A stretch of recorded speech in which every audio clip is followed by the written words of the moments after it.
Our next presenter is Shanley Roach from the College of Biological Sciences, Biochemistry, Molecular Biology, and Biophysics. Imagine you're tuning in to watch the Summer Olympics, and the 400-meter hurdles are about to start. But right as contestants get to their starting blocks, your feed cuts out. And the next thing you see is the gold medal winner being crowned. Well, what happened during the race? Were they leading the entire way? Or was it an inspiring come-from-behind win?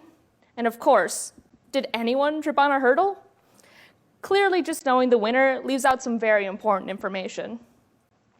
Just like contestants must leap over hurdles to win at the Olympics, viruses must adapt and overcome barriers to infect a new species.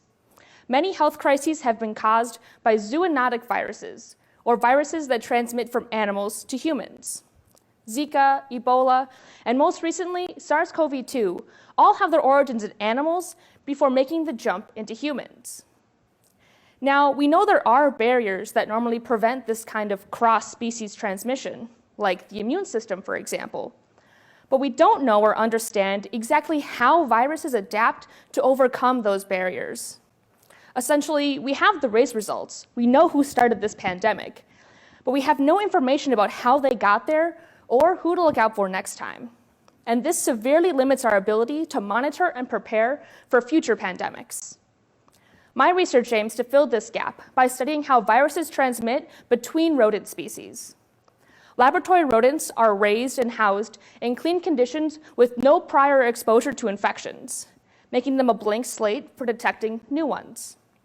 In our model, we expose different species of these clean lab rodents to mice from the local pet store, which are harboring a myriad of natural mouse pathogens.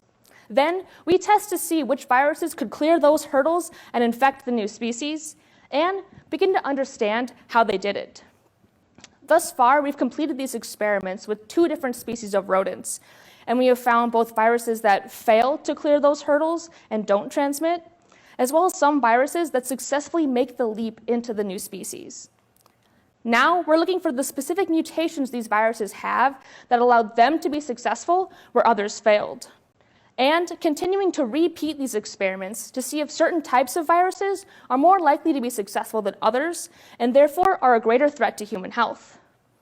With our model, we can now watch the entire race unfold and use this information to better predict, monitor, and prepare for zoonotic viruses before a pandemic happens. So grab your concessions.